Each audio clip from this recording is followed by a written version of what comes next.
mis colegas diseñadores. Bienvenidos al mes de la herencia hispana. It is Hispanic Heritage Month, and I thought it'd be awesome to just dive in and just really take a look at the influence that Hispanic designers have had on the world of design or just the world in general. And this is going to be in different realms of design, not just things that typically people consider design, but just what is design in general. And this is across the board, different kinds of design. I want to expose you to people you haven't heard of, to designers that have left a mark that aren't really talked about. And this is both living and dead designers. And the influence of Hispanic designers crosses through time. So this is going to be designers that are no longer alive and designers that are. Briefly ignoring the fact that I posted the Hispanic Heritage Month video on the very last day of Hispanic Heritage Month, just allow me to make two quick announcements here. Timestamp at the bottom if you don't care. This weekend, October 19th and October 20th, the boys and I are playing in the Apex Legends BLGS qualifier number 1. Gonna be awesome. We may also be playing on Tuesday the 22nd. That depends if we get enough points to make it to the qualifier number 1 finals on Tuesday. So we'll see if we're even good enough for that, but you know, we'll see. I'm gonna be streaming it live on Twitch and on YouTube. I'm gonna be doing a co-stream, so you'll be able to watch it here, you'll be able to watch it on Twitch. It's completely up to you. The tournament starts at 2 p.m. Central Daylight Time. My stream will be starting at 12:30 p.m. Central Daylight Time, and you're gonna be able to see us kind of start planning things out and prepping before we actually hit the tournament games. So come on by and watch, where it's gonna be fun. You guys are gonna be able to experience and see us playing a competitive esport for the first time. This is our first time playing any video game tournament, period. So this is our first exposure to Comp Apex, but also competitive esports video games in general. So gonna be an experience for us and an experience for you guys as well, watching us struggle. Likewise, we'll also be playing in the BLGS qualifier number 2 the following weekend, October 26th and 27th. Again, possibly the 29th. If we make it to the qualifier number 2 finals, it all really depends. We'll be playing in each qualifier, but the next 2 aren't for about another month or so. So for now, it's just these 2 that are upcoming. Anyway, back to the video. And we start in Mexico, the country of my ancestors, of my family. This is going in the video too. Okay. As a testament to my Latin culture. My mother has just gifted me beans on bread. Wait.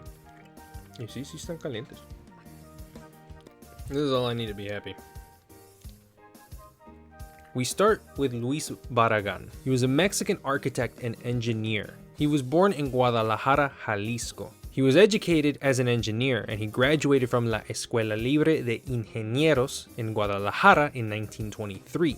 Post-graduation, he decided to travel around the world. He traveled through Spain, France, New York. During his trip, he met Mexican mural painter José Clemente Orozco, a bunch of architectural magazine editors, and Friedrich Heisler, who was an Austrian-American architect, theater designer, artist, and sculptor. From this trip, he decided to practice architecture in Guadalajara from 1927 until 1936, and after that in La Ciudad de Mexico, or Mexico City. Throughout his time practicing architecture in Guadalajara, he designed a bunch of buildings that are still there, mainly in the area that is close to downtown Guadalajara. In fact, one of the buildings that he built, which is called Casa Cristo, was restored and currently to this day houses the state's Architects Guild. Some of his more famous work that wasn't private homes includes the monument Torres de Satélite. It was an urban sculpture that was created in collaboration with sculptor Matias Goritz. Torres de Satélite was eventually built in the municipality of Naucalpan in Estado de Mexico. During his trip to Europe, he actually was influenced a lot by European modernism. European modernism has influenced a lot of people, and of course a lot of things and designs that we have nowadays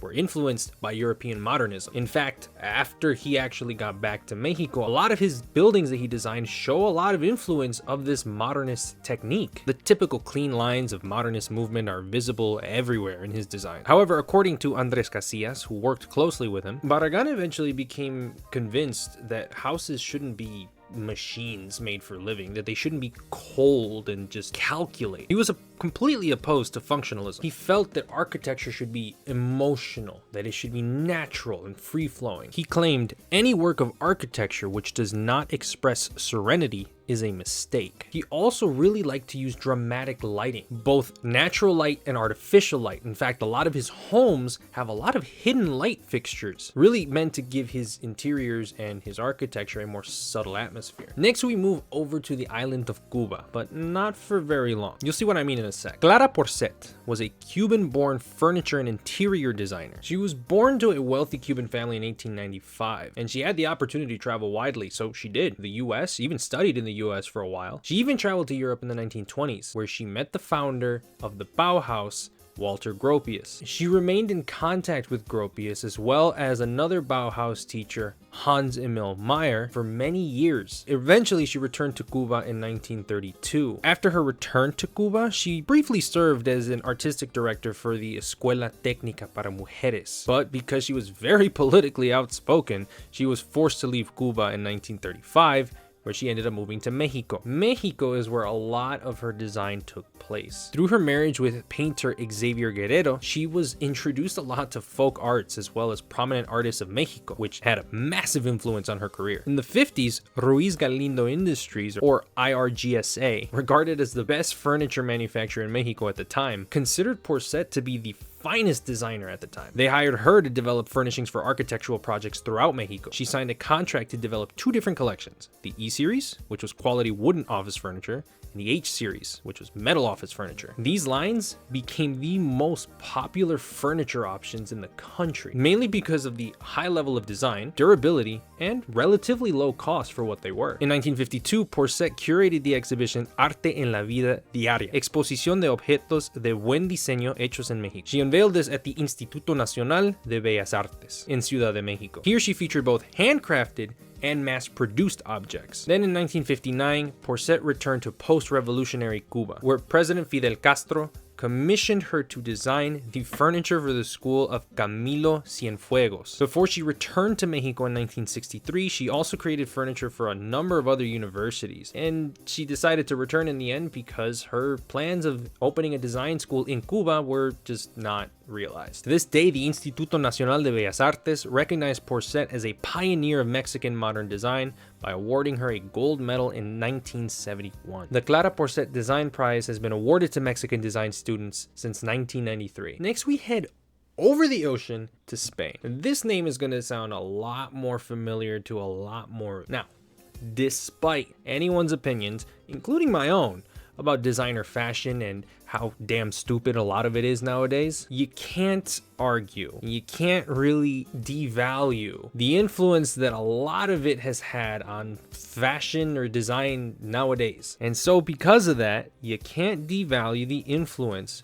of Cristobal Balenciaga. Yes, he is the founder of Balenciaga. He was a Spanish fashion designer. He had a reputation for uncompromising standards and was referred to as the master of us all by Christian Dior. He was born in the Basque town of Guetaria in 1895. His father was a fisherman and his mother was a seamstress. Because his father died when he was young, he spent a lot of time with his mother. Because of his exposure around his mother, her being a seamstress, at the age of 12, he became an apprentice at a tailor. When he was a teenager, he was sent to Madrid to get formal training by the most noble woman in his town. He was pretty successful early on during his career, and he opened up a boutique in San Sebastian in 1919. And eventually, he ended up opening branches in Madrid and Barcelona. The Spanish royal family was wearing his designs early on in his career, but because of the Spanish Civil War, he had to close down everything. And because of it, he moved to Paris, where he opened another shop. However, in the post-war years, that's when his inventiveness started to get a little bit,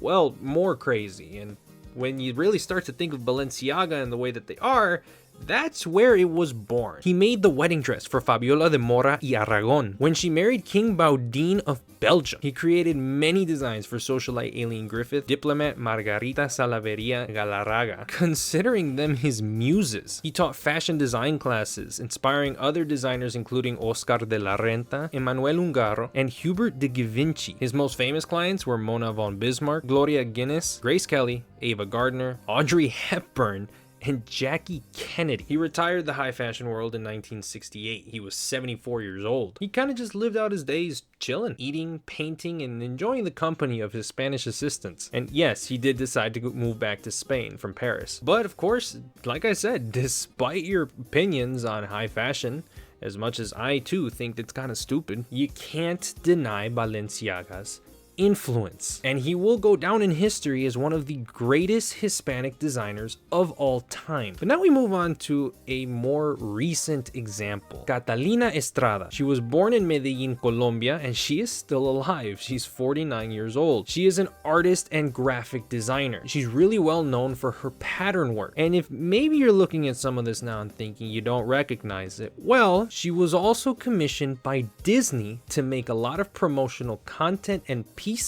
as well as a series of patterns for the movie Encanto. I will have her website linked down in the description. I think her work is really beautiful and very vibrant, and it just really shows it's such a mix and blend of graphic design and fine arts, but people always tend to overlook pattern design, and her work is actually a very great example of just how well you can blend natural aspects and patterns. But of course, people also tend to forget that a lot of patterns exist in nature. Lastly, of course, some quick honorable mentions. Horacio Pagani. He is an Argentine-Italian businessman and very famously known for being the designer and the creator of Pagani Automobili. Yes, it is established in Italy. Yes, his father was Italian, but he was born in Argentina. He speaks Spanish. He lived in Argentina for a good part of his young adult life. So, far as I can see it, the man is Argentine. He still speaks Spanish fluently. The man is Latino, whether you like it or not. He was educated at the Universidad Nacional de Rosario, as well as the Universidad Nacional de La Plata in Argentina. And his vehicles are some of the most legendary, most beautiful vehicles of all time. He did an amazing job of being able to blend natural aspects and a lot of free-flowing, more fluid designs into vehicles, which are typically seen as more cold, mechanical designed objects. They are machines. So to take something so natural and mix it with something so artificial is quite the skill. And lastly, another living designer, Adriana Hoyos, was born in Ecuador, but was raised in Colombia. She currently runs her own studio with quite a few different branches, has very well-known furniture and interior design internationally. Her whole studio and business is run by her and her family. It's basically a family business, and she has designed some of the most immaculate yet minimalistic but really just pretty looking furniture that you could probably ever imagine. So while short, I didn't really want to go too crazy. I just kind of wanted the video to be a highlight of Hispanic design and what it entails, what exists out there. So, if you guys did enjoy this video, make sure to leave a like, comment, subscribe, turn on the post notifications, follow me on all my socials. All those links are down in the description. Y espero que en cualquier lugar que están, en cualquier tiempo que están viendo este video, que tienen un buen y hermoso día. Les veo en mi siguiente video. Adiós, amigos.